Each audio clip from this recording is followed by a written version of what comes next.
Imagine a cena. Você fecha os olhos no conforto de uma casa de pedra sólida e acorda sentindo o peso esmagador de um oceano implacável que resolveu reivindicar sua vida em uma única noite de terror absoluto. Em Pavlopetri, os gritos de mercadores e o barulho rítmico dos teares foram abafados por um silêncio salino de 5 milênios, onde brinquedos de argila e moedas de bronze jazem esquecidos ao lado de quem não teve tempo de dizer um último adeus. Estamos encarando uma ferida aberta no fundo da costa grega, um lugar onde a engenharia de elite foi humilhada pela força bruta de uma terra que decidiu afundar sem dar qualquer chance de defesa. É o relato de uma perda total, de uma civilização que achava ter domado a natureza com suas ruas largas e sistemas de esgoto, apenas para virar uma lembrança úmida que o mundo preferiu ignorar por séculos. Hoje, nós olhamos para as cicatrizes de uma metrópole que foi engolida viva, enquanto o resto da humanidade simplesmente seguiu em frente, como se nada tivesse acontecido. O nosso seguidor Silvio Coletti lançou uma provocação técnica pesada sobre as tecnologias pré-diluvianas de 12 mil anos atrás. Mas o que Pavlopetri ensina é que o mar nunca parou de caçar a nossa espécie. Existe uma confusão comum aqui que precisamos desfazer para honrar a verdade. Enquanto o Silvio falava daquele reset global no fim da Era do Gelo, Pavlopetri é uma história de resistência muito posterior. Estamos em 3000 a.C. O homem já tinha se levantado do caos, já tinha aprendido a dominar o bronze e estava erguendo o que seria o protótipo da civilização europeia moderna. Pavlopetri não era um mito de Atlântida. Era um porto vibrante, uma joia da engenharia micênica que provou que, mesmo com tecnologia de ponta, o chão debaixo dos nossos pés é apenas um convidado da geologia. Nesta jornada, nós vamos reconstruir cada centímetro da rotina dessas pessoas que caminhavam sobre pedras pavimentadas, enquanto o resto do mundo ainda vivia na lama. Vamos entender como eles conseguiam gerir uma cidade inteira com sistemas de drenagem que hoje parecem impossíveis para aquela época. Mas o foco não é apenas a pedra, é o medo. Vamos reviver o minuto exato em que o horizonte subiu e a água inundou os quartos de dormir, transformando uma noite comum no maior pesadelo da Idade do Bronze. Existe um motivo bizarro para ninguém ter falado sobre esse sumiço por milênios, um silêncio que beira a conspiração entre os vizinhos que assistiram à cidade desaparecer e resolveram apagar Pavlopetri de todos os mapas conhecidos. Prepare-se para ver o que a areia tentou esconder. Tumbas de crianças debaixo do chão da cozinha, vasos gigantes que ainda guardam o espectro do azeite que nunca foi vendido e joias que brilham no breu do Mediterrâneo. Pavlopetri é o aviso de que o progresso é frágil. Se você acha que a história oficial é um mapa completo, o que vamos ver hoje vai provar que existem buracos imensos no passado, preenchidos por água salgada e segredos que a ciência só teve coragem de aceitar há poucas décadas. O mar não apenas matou essa cidade, ele a sequestrou da nossa consciência coletiva. E agora é hora de mergulhar para buscar as respostas que ficaram presas naquelas portas de pedra. Pavlopetri não era um agrupamento aleatório de pescadores vivendo em choupanas de palha. Esqueça essa imagem de primitivismo que os livros costumam projetar sobre o passado. O que a arqueologia arrancou do fundo do mar foi o esqueleto de uma metrópole de elite, uma engrenagem econômica que pulsava com uma precisão que a maioria das capitais modernas demorou milênios para copiar. Ao caminhar por aquelas ruas, sim, ruas planejadas, retas e pavimentadas com pedras largas e chatas, você não veria apenas poeira. Você sentiria o cheiro forte do azeite de oliva sendo estocado em vasos colossais, o aroma do vinho resinado e o som rítmico, quase hipnótico, de centenas de teares de madeira trabalhando ao mesmo tempo. Aquilo era o Vale do Silício da Idade do Bronze, mas em vez de chips, eles exportavam tecidos de luxo e engenharia urbana. O que mais assusta os especialistas é a organização social impressa na rocha bruta. Os arqueólogos mapearam pelo menos 15 mansões de 2 andares, prédios imponentes, com até 15 cômodos cada, distribuídos ao redor de pátios centrais, onde a luz do sol grego inundava o ambiente. Imagine o nível de riqueza necessário para erguer residências desse porte há 5.000 anos. Cada casa era um bunker de conforto, com paredes grossas de pedra e tijolos de barro que mantinham o frescor enquanto o verão castigava a Lacônia. E no meio de tudo isso, o segredo técnico que faz qualquer engenheiro moderno coçar a cabeça: o sistema de saneamento. Pavlopetri tinha canais de drenagem e esgoto que passavam por baixo das casas e das ruas, uma tecnologia de higiene e gestão de resíduos que o mundo europeu só voltaria a ver com essa eficiência muitos séculos depois. Eles sabiam que, para uma cidade crescer, a água limpa precisava entrar e a sujeira precisava sair. Era um pensamento sistêmico, um planejamento que não aceitava o caos. Nas mãos dos moradores, o bronze era a ferramenta de domínio, mas a obsidiana e o sílex mostravam que eles ainda mantinham as tradições ancestrais de corte preciso. Foram encontrados pesos de tear em quase todas as casas, o que revela que a economia de Pavlopetri não dependia apenas do que vinha das redes de pesca. Eles eram mestres têxteis. As mulheres da elite micênica governavam a produção de tecidos que cruzavam o mar em navios mercantes, trocando lã por metais preciosos e especiarias de terras distantes. O comércio era a alma do lugar. Aquela baía não era um retiro silencioso, era um porto barulhento, onde línguas diferentes se misturavam e onde a tecnologia naval permitia que Pavlopetri fosse o ponto de conexão entre o sul da Grécia e o resto do Mediterrâneo. Mas a beleza de Pavlopetri estava nos detalhes menores, naqueles que provam que existia um cotidiano pulsante ali. Pequenas estatuetas, ferramentas de precisão para a joalheria e vasos pintados com motivos marinhos que mostram o orgulho que eles tinham daquele oceano que anos depois seria o seu carrasco. Eles viviam sob uma sensação de segurança absoluta. Suas muralhas não eram para se defender de inimigos humanos, mas para conter a força do vento. Eles acreditavam que as ruas pavimentadas e os reservatórios de grãos eram garantias de eternidade.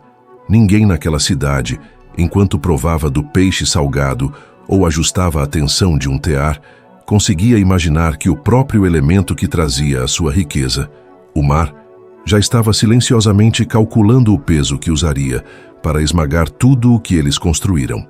A tecnologia deles era avançada demais para o tempo deles, mas como vamos ver, o planeta não se impressiona com sistemas de esgoto quando resolve mudar o mapa. O fim não veio com uma chuva lenta ou um aviso dos deuses. O fim de Pavlopetri foi um golpe seco e brutal de uma terra que resolveu trair quem caminhava sobre ela. Imagine que você está vivendo o auge da sua vida no centro de uma cidade que respira progresso. E de repente o som do mar não é mais um sussurro distante no porto, mas um rugido que sobe pelas frestas do chão da sua cozinha. A cidade estava condenada pela sua própria localização, sentada precariamente sobre a falha geológica de Elafônissos, uma rachadura na crosta terrestre que não perdoa erros de cálculo. Por volta de 1000 anos antes de Cristo, a conta chegou. Uma sequência de 3 terremotos massivos atingiu a região com uma força que nenhuma muralha de pedra bruta conseguiria segurar. O terreno onde Pavlopetri repousava não apenas tremeu, ele deslizou. Foi um afundamento tectônico catastrófico.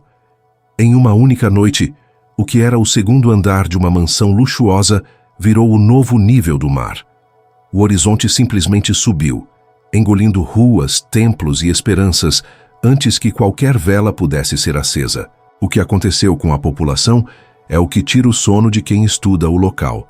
Se você caminhar hoje pelos restos da cidade, ou melhor, se você nadar por eles, verá que as casas estão lá, as ferramentas estão lá e os estoques de grãos continuam onde foram deixados. A falta de restos mortais espalhados pelas ruas principais sugere um milagre estatístico. As pessoas provavelmente tiveram alguns minutos de vantagem para correr em direção às colinas mais altas da Lacônia. Mas pare para pensar no pavor dessa fuga. Eles correram com a roupa do corpo, ouvindo o estalo das vigas de madeira quebrando e vendo suas vidas serem sequestradas pelo abismo salgado. Se alguém sobreviveu, por que nunca mais voltou? Por que não houve uma tentativa de resgatar os tesouros ou enterrar os mortos que talvez tenham ficado presos nos níveis inferiores? O silêncio que se seguiu é mais pesado do que a própria água. Se houve sobreviventes, eles levaram o segredo de Pavlo Petri para o túmulo, ou talvez o trauma tenha sido tão profundo que pronunciar o nome da cidade virou um tabu absoluto, uma maldição que ninguém ousava despertar. Aqui entra o ponto que desafia qualquer lógica histórica convencional. Pavlo Petri era um centro de comércio vital. Cidades vizinhas como Esparta ou a antiga Neápolis estavam a uma distância de visão de fumaça. Eles viram a cidade sumir. Eles sentiram os mesmos terremotos. Como é possível que não exista um único registro, uma única inscrição em papiro ou pedra que diga: ontem, a maior metrópole do sul foi engolida pelo mar? Esse vácuo de informação cheira a uma decisão deliberada. Naquela era, um desastre dessa magnitude não era visto como um evento geológico. Era visto como uma execução divina. Se uma cidade inteira é tragada pelas ondas, o pensamento da época era de que os deuses queriam que ela fosse apagada da memória. Registrar o evento seria, na cabeça deles, atrair a fúria do oceano para si mesmos. O mundo simplesmente decidiu que Pavlo Petri nunca existiu, limpando o sangue e o sal dos mapas e seguindo em frente, como se aquele porto vibrante nunca tivesse ancorado um único navio. Essa conspiração de silêncio da natureza e dos homens funcionou por tempo demais. Passamos milênios navegando em barcos modernos sobre o que já foi a tecnologia de ponta da humanidade, sem desconfiar que a apenas 4 metros de profundidade havia uma metrópole inteira nos observando através do limo e das algas. A camuflagem foi perfeita. O mar não apenas matou a cidade, ele a embalsamou sob camadas de sedimentos e corais que enganaram até os olhos mais treinados. Foram precisos 5.000 anos para que Nicholas Fleming, em 1967, tivesse a coragem de olhar para baixo e admitir que o que todos chamavam de formação rochosa natural era, na verdade, uma rua pavimentada. A história oficial foi humilhada por um mergulhador que provou que estávamos cegos para o óbvio. Pavlo Petri ficou ali, guardando a agonia de quem perdeu tudo, esperando por alguém que não tivesse medo de confrontar o fantasma de uma civilização que o mar tentou converter em nada. O que a areia cuspiu de volta nas escavações recentes não é apenas pedra fria ou entulho arqueológico. É a prova material de um pavor que ficou guardado em conservas de sal por 5.000 anos. Quando os robôs subaquáticos e os arqueólogos de 2026 apontam suas luzes para o que restou dos depósitos, eles encontram os pitoi. São vasos de cerâmica colossais, do tamanho de um homem adulto, que ainda repousam em suas posições originais, meio enterrados no sedimento. Eles guardavam o ouro líquido daquela era, o azeite de oliva e o vinho que alimentavam o comércio grego. Ver esses recipientes intactos, prontos para serem usados, é como olhar para um relógio que parou no exato momento de um crime. Eles são testemunhas silenciosas de uma logística que foi interrompida no seu auge, uma economia que evaporou enquanto os estoques ainda estavam cheios. Mas, por mais impressionantes que sejam essas relíquias comerciais, Pavlo Petri guarda algo muito mais sombrio e íntimo nas entranhas de suas casas de pedra. O detalhe que realmente faz a pele arrepiar são as tumbas de cista. Seguindo um costume micênico que hoje nos parece brutal e incompreensível, os moradores enterravam seus mortos, quase sempre crianças, diretamente debaixo do chão dos cômodos onde a família cozinhava e dormia. Eram pequenos caixões de pedra integrados à estrutura da casa para manter os entes queridos por perto. Hoje, quando você observa essas tumbas abertas no fundo do mar, cobertas por anêmonas e pequenos peixes que entram e saem das fendas, o peso da tragédia humana se torna quase insuportável. Pavlo Petri não é um museu de estátuas, é um cemitério onde a inocência foi cercada pela água. Aqueles restos mortais nunca tiveram um funeral digno na superfície. Eles jazem ali, observando o movimento das correntes, como se ainda estivessem esperando o café da manhã que nunca foi servido na manhã seguinte ao terremoto. É a prova de que, para os antigos, o lar era um espaço sagrado que nem a morte deveria separar, mas que o oceano resolveu confiscar para si. As joias, as ferramentas de obsidiana e as moedas de bronze encontradas espalhadas pelo que eram os pátios centrais mostram que a queda foi rápida demais para qualquer tentativa de salvamento de bens. Ninguém se preocupou em levar o ouro ou o metal caro quando o chão começou a deslizar para o abismo. Pavlo Petri é o aviso definitivo de que a nossa tecnologia, por mais avançada e orgulhosa que seja, é apenas um castelo de cartas construído sobre uma base que a geologia do planeta pode chutar a qualquer momento. Nós nos cercamos de concreto, internet e sistemas de segurança, mas 5.000 anos atrás, um povo tão inteligente e capaz quanto nós acreditava na mesma imortalidade. Eles tinham esgoto, tinham mansões, tinham leis e tinham o domínio das rotas marítimas. Hoje tudo o que eles têm é o silêncio e o limo. A cidade que deveria ter sido o berço eterno da Europa virou um esqueleto de coral que nos lembra da nossa própria insignificância diante das forças que realmente governam este mundo. O mar não é apenas água, é uma borracha que apaga a história dos que se tornam arrogantes demais diante da natureza. Pavlo Petri ficou escondida por milênios, não por falta de tecnologia para encontrá-la, mas talvez porque a humanidade não estivesse pronta para encarar esse espelho molhado.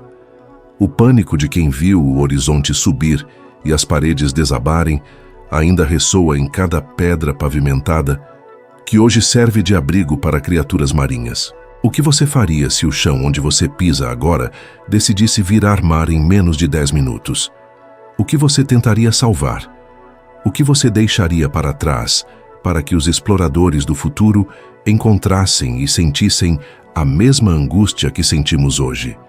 A história não é feita de datas, é feita dessas escolhas desesperadas feitas no escuro.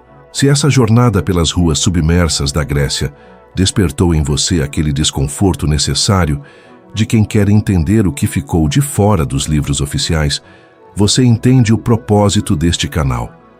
Nós não estamos aqui para repetir o que é confortável, mas para desenterrar o que foi silenciado pelo tempo e pela água. Escreve aqui embaixo o que você acha que realmente aconteceu com os moradores que escaparam. Eles fundaram novas cidades ou o trauma foi tão grande que eles simplesmente desapareceram na multidão? E se você conhece algum outro lugar que a ciência oficial insiste em chamar de formação natural, mas que seu instinto diz ser obra humana, joga o nome nos comentários. A gente vai atrás. Se inscreve para estar no próximo mergulho, porque a areia ainda tem muito o que devolver. Até a próxima escavação.